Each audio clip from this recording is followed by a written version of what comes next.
मलेरियामध्ये task force नेमला. Malaria 3000 पेक्षा अधिकचे रुग्ण या जिल्ह्यामध्ये मिळत आहे. आज 7 लोकांचा जीव गेला मलेरियामध्ये. आणि तरी पण ते टास्क फोर्स काय करते, कलेक्टरच्या अध्यक्षतेखाली असलेली समिती काय करते, पैसे एवढ्या मोठ्या प्रमाणात 25-25 कोटी रुपये येतात, त्याचा कुठे त्याचा उपयोग करताय? म्हणजे वाऱ्यावर सोडलंय. लोक मरा, जगा, भ्रष्टाचार करा, काही करा, पण आम्हाला काही देणं घेणं नाही. अशा प्रकारची जर सरकारची मानसिकता असेल, प्रशासनाची मानसिकता असेल, तर यापेक्षा दुर्दैव कुठे नाही. मी सोमवारला हे विषय घेणार आहे. हे टास्क फोर्स का नेमतात? यंत्रणा स्वतःची असताना सल्लागार म्हणून नेमलं असं सांगतात. आम्ही डीएचओशी फोन केला. डॉक्टर बंग यांना सल्लागार नेमलाय. एवढे मोठे डॉक्टर बंग आहेत, सल्लागार म्हणून नेमलाय. त्याचा सल्ला काही उपयोगी पडते की नाही?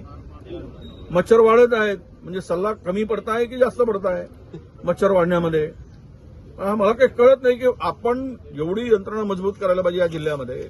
इथं आता मेडिकल कॉलेज झालं आहे, सगळ्या ठिकाणी ग्रामीण रुग्णालय आहेत, तिथे डॉक्टर आहेत. स्पेशल तुम्ही टीम मागवा. पण आता 7-7 लोकांचा हे तर आता उघडकीस आलेला. खाजगी रुग्णालयामध्ये लोक गेले, तिथे किती मेले असतील. नागपुरात गेले, तिथे किती मेले असतील. म्हणजे आदिवासींचा जीव घेण्यासाठीच हा टास्क फोर्स आहे का? गरीब माणसाचा जीव घेण्यासाठी?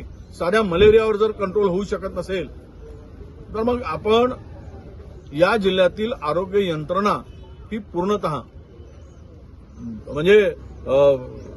पूर्णतः कोलमडीच आली असं त्याचा अर्थ होतो.